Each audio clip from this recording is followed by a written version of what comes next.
YouTube से भी कुछ सवालों को शामिल कर लेते हैं और यहाँ पर टाटा मोटर्स पर हमारे एक दर्शक हैं, हमें तो वो जानना चाहते हैं और इन्होंने अपनी बाइंग प्राइस जो है वो नहीं बताई, लेकिन टाटा मोटर्स पर नज़रिया जानना चाहते हैं। बताइए स्नेहा, टाटा मोटर्स कैसा लग रहा है आपको? ओवरऑल अगर इन्वेस्टमेंट परस्पेक्टिव से भी देखें, अगर किसी ने फ्रेश भी लेके रखा है और आसपास के रेट्स है या थोड़े नीचे के भी है, तो आई थिंक थोड़ा सा वेट करना चाहिए।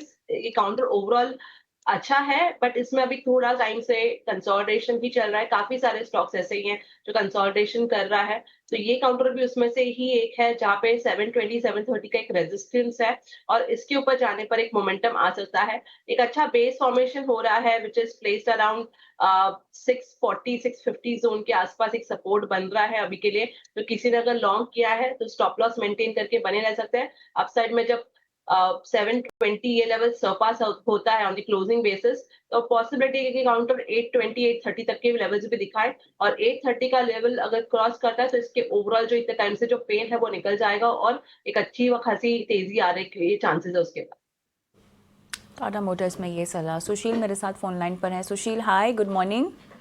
हाँ जी, good morning ma'am, thank you. कहाँ से बोल रहे हैं आप सुशील? मैं दिल्ली से बोल रहा हूँ मैम। ओके, कौन कौन लिया है आपने? कॉनकोर भी है मेरे पास, रिलायंस भी है। रिलायंस का क्या भाव है? रिलायंस मेरे पास उस टाइम लिया था मैंने 3200 में, जो डबल हो गए थे, फिर 1600 एवरेज हो गई।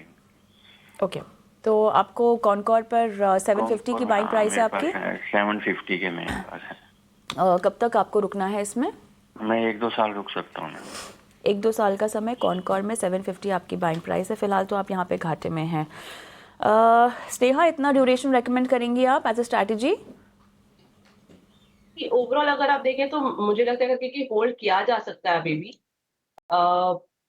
थोड़ा समय देना पड़ेगा, बट यस ओवरऑल एक चीज पॉजिटिव है कि अगर आप देखें कॉनकॉर में लास्ट 3 सेशन में एक अच्छी मूव आई है। स्टॉक सपोर्ट ले रहा है अराउंड 580-85 के आसपास और लास्ट 2-3 सेशन में जो मूव आई है उसमें वॉल्यूम्स अच्छे हैं। मेरा मानना है कि मूव एक्सटेंड हो सकता है टुवर्ड 640 645 और इसके ऊपर जाता है तो एक अच्छा खासा मूव आना पॉसिबल है, बट अभी के लिए 650 ये लेवल्स पॉसिबल है।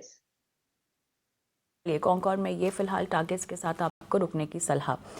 और हमें जयपुर से सुनील ने सवाल भेजा है स्नेहा, और बंधन बैंक में इन्होंने खरीदारी कर रखी है। 330 अपनी बाइंग प्राइस बता रहे हैं। स्नेहा, इनके पास EB कैपिटल भी है और उसकी जो इनकी बाइंग प्राइस है वो 250 है। दोनों में ही इन्होंने हमें ड्यूरेशन नहीं बताई है, लेकिन लेट्स स्टार्ट विद बंधन बैंक। स्नेहा, क्या कब की कवरेज है? बहुत ऊंची बाइंग प्राइस है 330।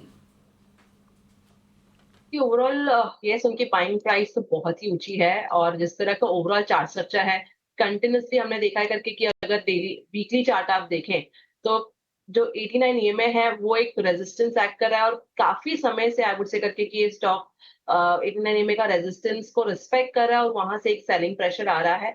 और अभी भी अगर आप देखें तो रिसेंटली जो काउंटर पिछले हफ्ते एक अपमूव दिखाया था जहाँ पे 190 टू 190 के जोन दिखे थे, बट उसके बाद फिर से एक सेलिंग प्रेशर ही देखने को मिला है।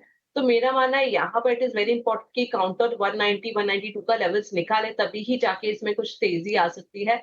और ओवरऑल चार्ट स्ट्रक्चर बहुत ही ज्यादा इंकरेजिंग नहीं, बट एक चीज है कि higher top higher bottom structure बन रहा है, बट ये 190 का जोन बहुत इंपॉर्टेंट रहेगा। इसके ऊपर जाने पर ही इस काउंटर में एक तेजी देखने को मिल सकती है या एक्सटेंड हो सकती है जो हमने अब मूव रिसेंटली देखी है। तो ये लेवल्स वॉच आउट करें। और नीचे में मेरा मानना है अगर किसी के लॉन्ग्स हैं तो अभी एक 170 का एक स्टॉप लॉस लगा के बने रहे। 170 को रिस्पेक्ट करता है और उसमें से ये लास्ट 2 दिनों में तो तेजी कर रहा है कि एक्सटेंड होता है, 190 का लेवल क्रॉस होता है तो काफी अच्छा रहेगा। आई वुड नॉट से करके कि उनके बाइंग लेवल्स आ जाएंगे, बट यस पॉसिबिलिटी करके कि 250 240 का लेवल्स देखने को मिल सकता है। राइट, तो